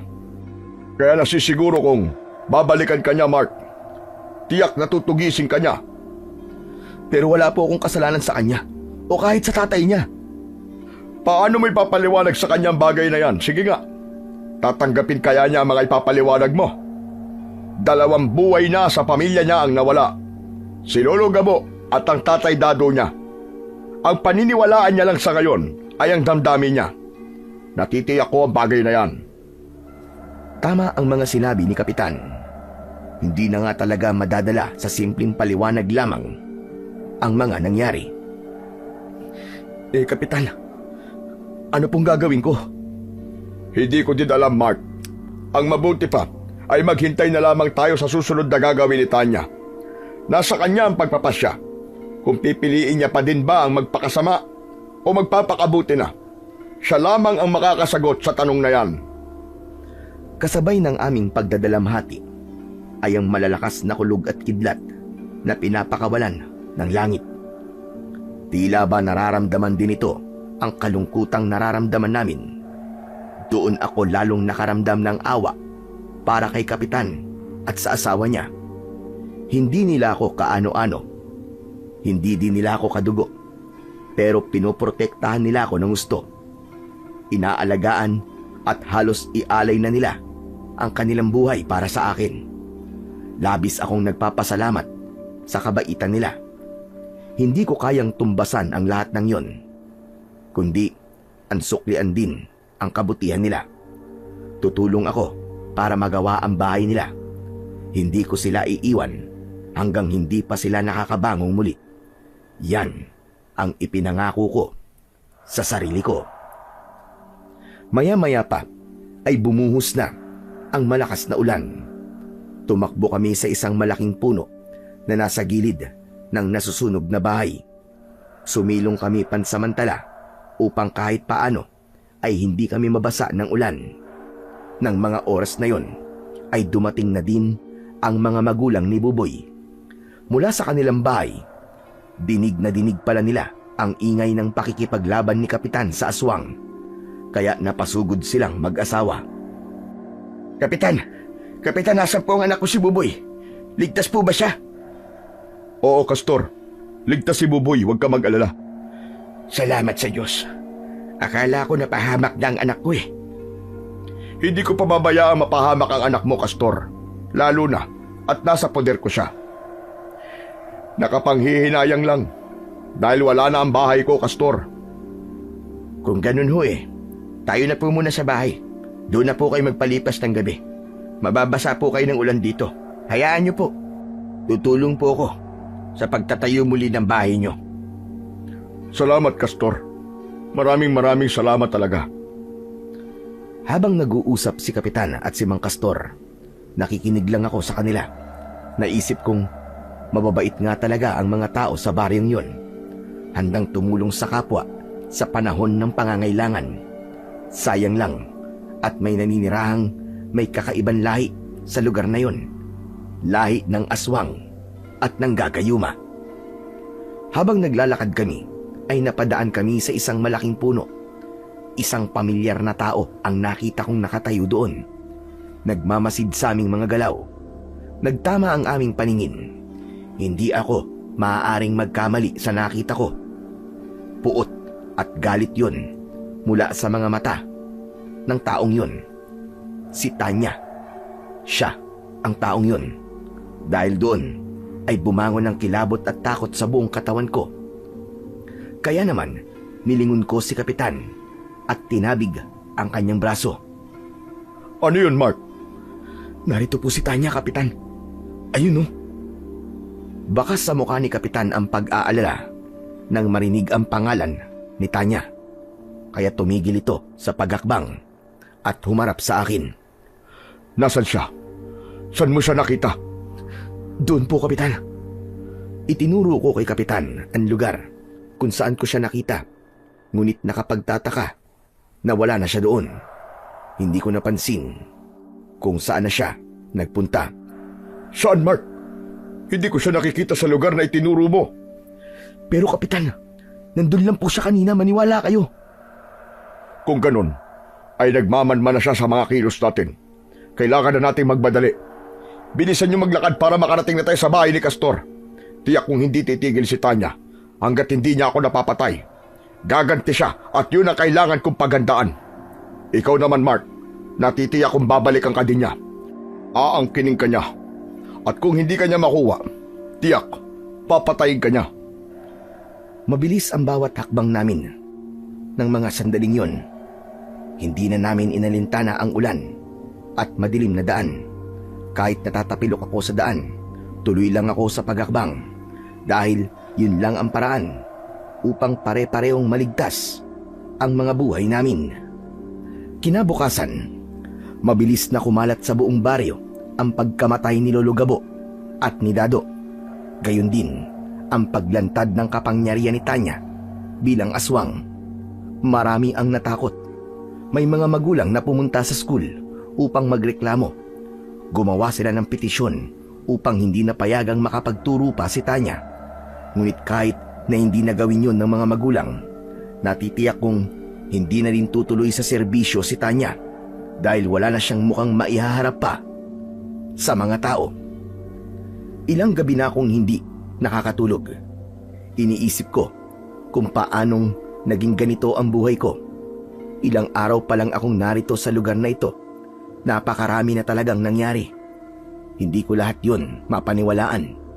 Hindi ko maiwasang mapaluwa dahil sa labis na hinanakit. Dahil sa hindi pa naaayos ang buhay ni Kapitan. Kaya dito muna kami tumutuloy sa bahay ni Nabuboy. Umiiyak po ba kayo, sir? Ha? Hindi, Buboy. Sige na, matulog ka na. Mula sa pagkakahiga ay bumangon si Buboy. Pagkatapos ay tinitigan ako. Umiiyak ka po, sir. Huwag niyo na pong itanggi. Nakikita ko po ang luha niyo. Nasasaktan lang ako sa mga nangyayari sa buhay ko, Buboy. Ilang araw pa lang ako sa lugar nyo. Pero yung mga nangyari sa akin, parang katumbas na ng buong buhay kong paghihirap. Huwag po kayong mag-alala, sir. Matatapos din po ang lahat. Pamilya po ang turing namin sa inyo. Kaya hindi po namin kayo pababayaan. Kung hindi ako umalis sa school na pinanggalingan ko, hindi sana ito mangyayari sa akin. Nagsisisi na po ba kayo, sir? Oo. May bahagi ng pagkatao ko ang nagsisisi. Subalit sa kabila nun, sinasabi ng isip at puso ko na ginisto ko ito eh. Kaya dapat maging matapang ako. Alam niyo po, sir, palagi pong sinasabi ng tatay ko sa akin na lahat daw po ng mga nararanasan natin sa buhay ay may dahilan. Baka ganun din po sa inyo, sir. Baka po may dahilan. Kaya po nangyayari po ito sa inyo. Alam mo, Buboy, hindi ko alam kung talaga bang 10 taong gulang ka pa lamang eh. Para kasing matanda ka na kung magsalita. Siguro po dahil namulat po ako sa kahirapan dito po sa probinsya namin. Saka namulat po ako sa mga kakaibang mga nangyayari sa paligid ko. Kaya po ako naging ganito, sir. Sana magkaroon din ako ng anak na kagaya mo balang araw. Paano po kayo magkakaanak? Sabi niyo po wala pa po kayong girlfriend. Oo nga naman. Paano nga ba? O di po ba? Napatawa ko po kayo kahit papano. Oo na, panalo ka na. Pero Buboy, seryoso. Nagpapasalamat ako sa inyo, kay Kapitan, at sa lahat ng tumutulong sa akin ngayon. Utang ko sa inyo ang buhay ko. Nagpapasalamat ako kasi patuloy niyo akong pinoprotektan hanggang ngayon. Pero sir, Meron lang po sana akong tanong sa inyo. Ano yun, Buboy? Paano po kaya makakalaban si Kapitan kay Teacher Tanya kung wala na pong medalyon niya? Ilang araw na din pong pabalik-balik si Kapitan sa nasunog niya pong bahay. Sinusubukan niya pong hanapin ang medalyon. Pero hindi pa din po niya nakikita. Oo nga, no? Kasamang nasunog yun sa bahay nila. Paano nga kaya kung sumugod si Tanya dito tapos manggulo sa atin? Paano na siya lalabanan ni Kapitan? Nag-aalala po ako sa pwedeng gawin ni Teacher Tanya sa atin. Sa ngayon, tahimik lang siya. Pero malay po natin kung may pinaplano na pala siya laban sa atin. Tulad ni Buboy, ay nag-aalala din ako. Kaya mag-uumaga na, hindi pa din ako dinadalaw ng antok. Kaya naisipan kong pumunta sa labas ng bahay. Tahimik ang gabi, na tila ba walang anumang nangyari nang nagdaang mga araw. Maririnig mula sa loob ng bahay ang malakas na simoy ng hangin. Nahiga ako sa mahabang upuang kawayan, umaasa na dito ay makakatulog na ako. Subalit, hindi pa din tumitigil ang mga tumatakbo sa isip ko. Marami ding tanong ang gumugulo sa akin. Hanggang maya-maya ay may narinig akong kaluskos ng ingay sa labas ng bahay ni Nabuboy. Kasunod nun ay ingay ng mga manok mula sa kanilang kulungan sa gilid ng bahay. Bumangon ako sa pagkakahiga. Saka pumunta ako sa maliit na siwang ng dingding. Mula sa labas ng bahay, kitang-kita ko si Tanya. Naroon siya sa harap ng kulungan ng mga manok. Hanggang sa unti-unting nagbago ang anyo niya. Naging katulad siya ng anyo noong gabing napatay niya si Lolo Gabo. Nakakatakot at nakakapangilabot. Matapos siyang magpalit ng anyo, isa-isa niyang hinuli ang alagang manok ni Nabuboy, saka isa-isang pinatay at kinain. Nang makaubos na siya ng 3 manok, saka lamang siya tumigil. Pagkatapos manginain, ay naging isang napakalaking ibon siya. Saka siya lumipad at tuluyang umalis sa lugar na yon. Matapos kong masaksiyan ang lahat ng yon, tulala akong nagbalik sa upuang kawayan. Tiyempo namang nagising na si Kapitan. Lumapit sa aking kinauupuan na may pagtataka. Saka ako inusisa. Ano nangyari sa'yo, Mark? Kapitan, nakita ko po muli si Tanya. Andun po siya kanina sa labas ng bahay. Ano ka mo? Anak ng teteng, hindi talaga tumitigil ang babaeng yun. Teka nga at lalabasin ko muna. Kapitan, teka. Wala na po siya sa labas. Umalis na po siya. Anong ginawa niya nung makita mo siya kanina? Kinain niya po ang ilang alagang manok ni Mang Castor. Wala na. Talagang nagdilim na ang isip ng babaeng yon. Hindi na talaga siya titigil sa pamimerwisyo sa baryong ito. Kailangan mapigilan na ang kasamaan niya. Paano niyo po gagawin yun? Wala na pong medalyon niyo. Kasama na pong nasunog sa bahay niyo. May iba pang paraan, Mark. Makikita mo, ako mismo ang papatay sa babaeng aswang na yon para matahimik na ang baryong ito. Ano pong gagawin niyo, Kapitan? Sa halip na sumagot, madilim ang tinging pinakawalan ni Kapitan. Pagkatapos ay muli siyang nagsalita. Mamayang gabi, Mark. Aabangan ko ang pagbabalik niya dito. Sisiguraduhin kong yun na din ang huling sandali na makikita siya sa baryong ito. Paano po kung hindi po siya magtungo dito mamayang gabi, Kapitan? Ako ang gagawa ng paraan para lumabas siya sa pinagtataguan niya. Pero paano niyo po gagawin yun, Kapitan? Kinagabihan, bago pa kumagat ang dilim, nakita ko si Kapitan na naghahanda. Hinahasa niya ang itak na ginamit niyang panaksak noon kay Dado. Matalas na po yan, Kapitan, ha? Kanina niyo pa po hinahasa. Oo, dapat lang dahil gagamitin ko to para tapusin na ang aswang. Maganda ka dahil may pupuntahan tayo. Saan po tayo pupunta? Pupuntahan natin ang bahay ni Tanya. Po, ano pong gagawin natin doon? Buhat po nang mamatay ang lolo niya. Hindi na po siya halos nagpupunta doon. Alam ko, pero ang lugar na yon ay mahalaga sa kanya. Natitiyak kong may dambana siya sa bahay na yon. Kaya yun ang gagamitin ko para lumabas siya sa pinagtataguan niya. Paano po, Kapitan? Mamaya malalaman mo din. Basta't ihanda mo na lamang ang sarili mo. Kapitan, pwede po ba akong sumama sa inyo ni Sir Mark? Dahil seryoso ang pag-uusap namin ni Kapitan, hindi ko na malayan na nakalapit na pala sa amin si Buboy. Aba, Buboy, hindi ka pwede sumama sa amin. Delikado ang gagawin namin. Dumito ka na lang sa bahay nyo. Pero Kapitan, gusto ko pong sumama sa inyo. Gusto ko pong tumulong. Huwag na matigas ang ulo, Buboy. Ayoko malagay kang muli sa panganib. Kaya huwag ka na magpumilit pa. Payagan niyo na po ako, Kapitan. Gusto ko pong ipaghiganti ang mga manok kong kinain po ng aswang na yon. Buboy, tama si Kapitan. Dumito ka na lang, makinig ka sa kanya. Hindi na muling nagpumilit pa si Buboy. Nakasimangot lang itong lumapit sa kanyang ama na si Mang Castor. Inaayos niya ang kulungan ng kanyang mga manok. Marahil ay gusto ni Mang Castor na hindi na malagasan pang muli ang kanyang mga alaga. Tay, gusto ko pong sumama kina Kapitan. Hindi anak, makakaabala ka lang sa kanila. Dito ka na lang. Samahan mo ang nanay mo at ang lola Aida mo. Ako na lang ang sasama sa kanila. Nakahanda na ba kayo dalawa? Tara na. Tugisin na natin ang aswang sa baryong ito.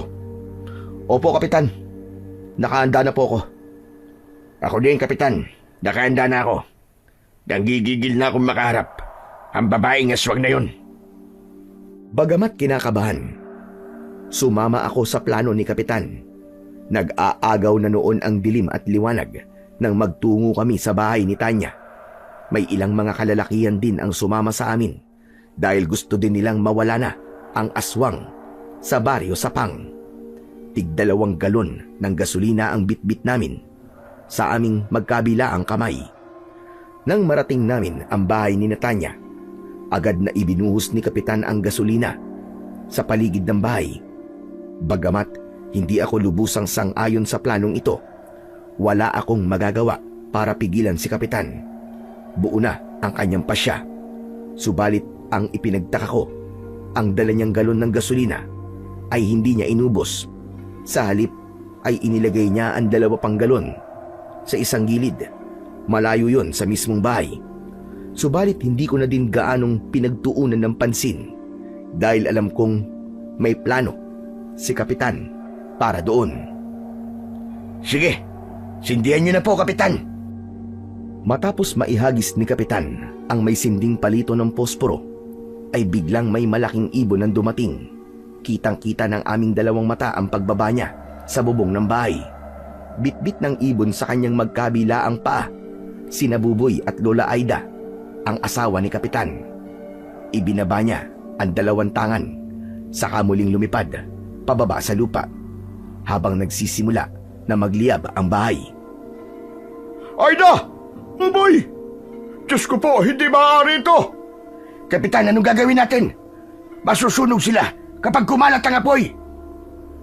Samantala, walang tigil sa pagpalahaw sina Buboy at Lola Aida. Takot na takot ang 2. Tay! Kapitan, tulungan niyo po kami! Tulong!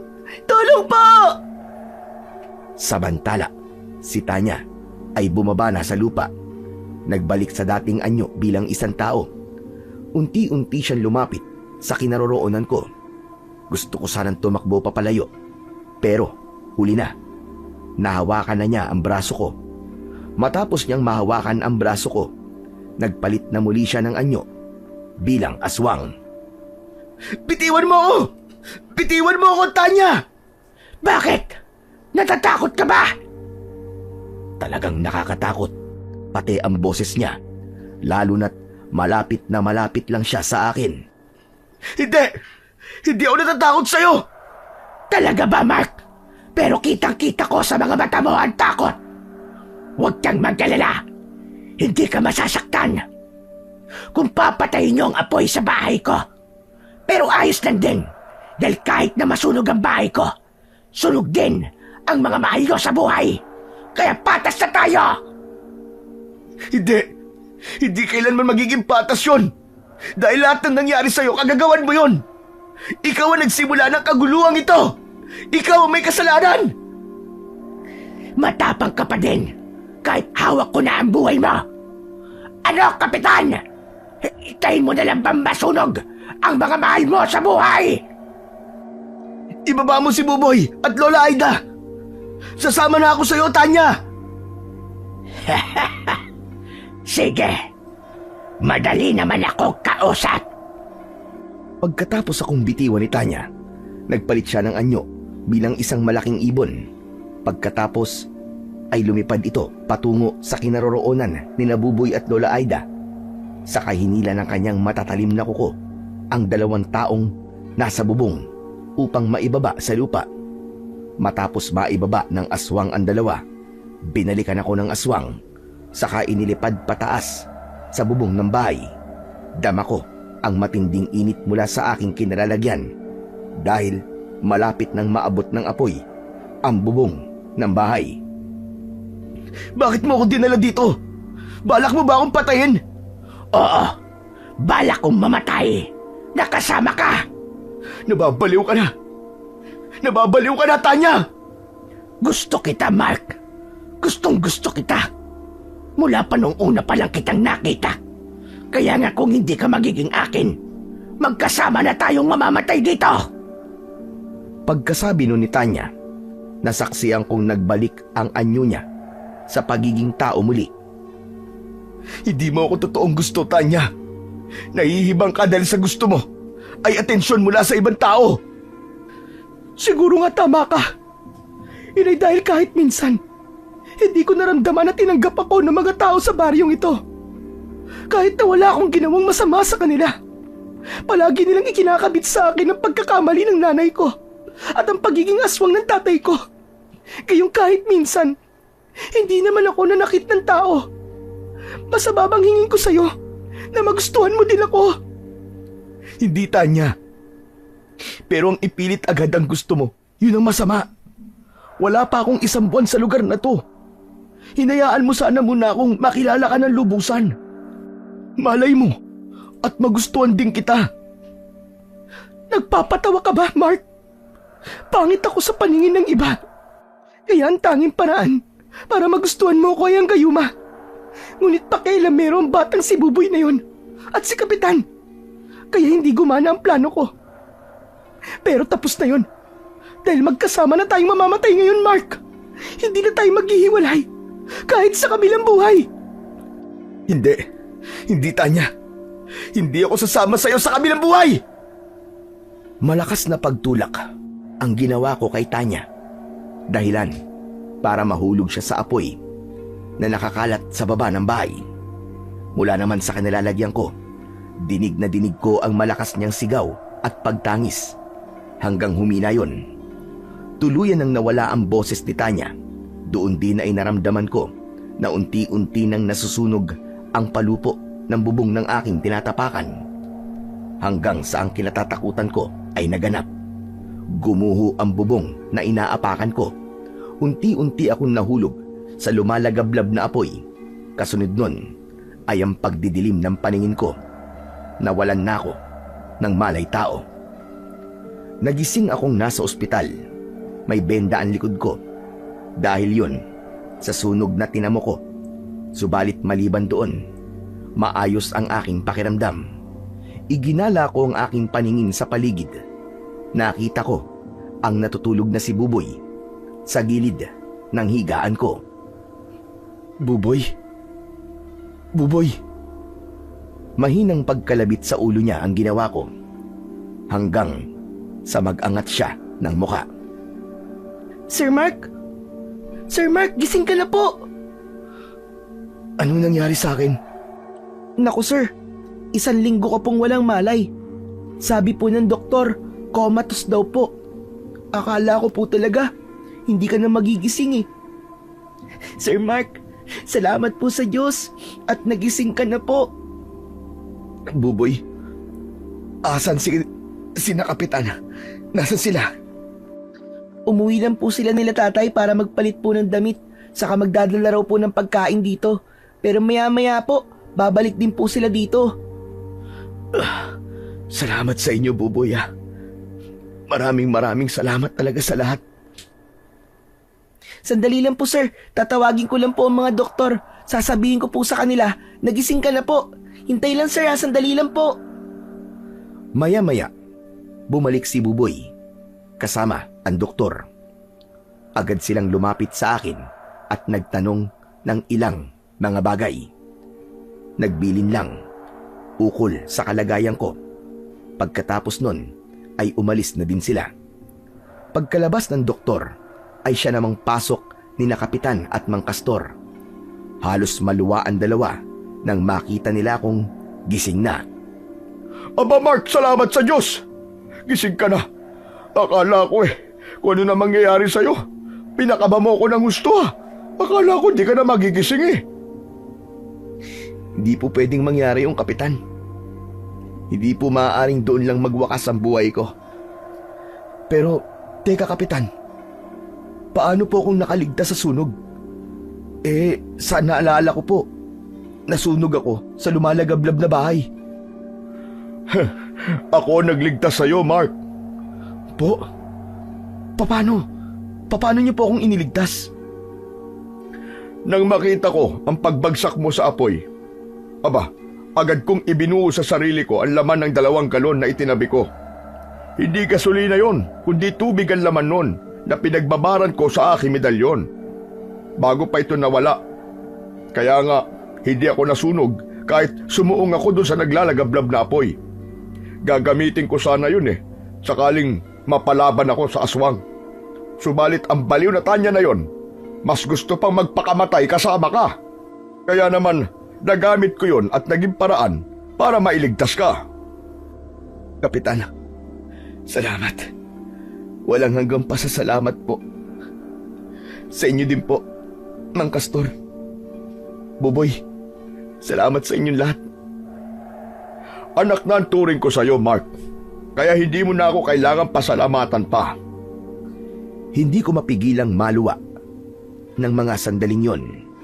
Dahil kahit na mahirap ang pinagdaanan ko, may taong tumulong sa akin. Nagpakita ng tunay na malasakit at pagmamahal nang walang hinihingi na kapalit. Ngayong wala na ang aswang na si Tanya. Tapos na ang yugto na yon ng buhay ko. Ngayon, mas nakikita ko ang panibagong bukas na puno ng pag-asa at saya kasama ang mga bago kong pamilya. Dahil sa ngayon pa lang ako nagising, kaya ngayon ko lang natawagan ang pamilya ko. Ang nanay at tatay ko. Ikinuwento ko sa kanila ang lahat ng mga pinagdaanan ko at kung paano kong nalampasan ang lahat ng yon sa tulong ng aking mga bagong kaibigan at itinituring ngayon na pamilya. Naputol ang aming masayang kwentuhan nang biglang may kumatok sa kwarto ko dito sa ospital. Nagkatinginan kami sa isa't isa dahil wala namang kaming inaasahang bisita na darating pa. Sino kaya yun? Baka si Doc na po yun. Sabi niya po kasi kanina, babalik daw po siya. Baka nga. Sige Buboy, buksan mo na ang pinto. Agad namang sumunod si Buboy sa iniutos ko sa kanya. Binuksan niya ang pinto. Iniluwa ng pinto ang masayang muka ni Lola Aida. Kasama rin si Mang Kastor, saka isang babae na hindi ko kilala. Napakunot pa ako dahil iniisip ko kung kakilala ba siya. Subalit si Buboy nakangiti at patakbong yumakap sa nasabing babae na nakangiti din sa kanya. Ate! Ate Sol! Tay, alam niyo po bang darating si Ate Sol ngayon? Oo anak, hindi namin sinabi sa'yo dahil gusto ka naming sorpresahin. Aba Buboy, may maganda ka palang ate ah. Hindi mo man lang sinabi sa akin. Opo sir, pasensya na po ah. Ang dami po kasing nangyari. Kaya nga po, magpagaling na po kagad kayo sir para makasama namin mamasyal ni ate. Buboy anak, wag mong madaliin si Sir Mark. Saka maraming pagkakataon pa ang darating para makasama mong mamasyal ang ate Sol mo.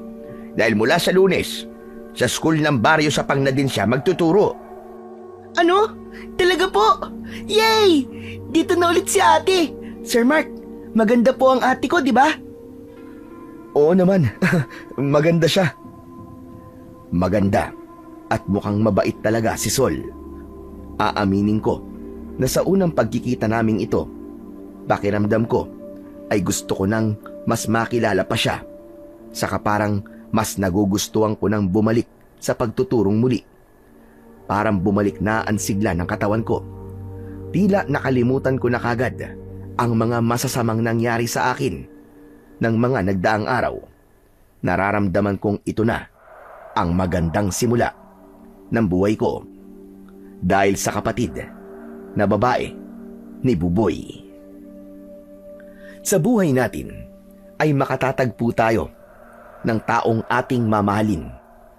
Subalit hindi nakatadhana sa atin. Mahihiwalay ang landas at magiging alaala na lang ng ating nakaraan.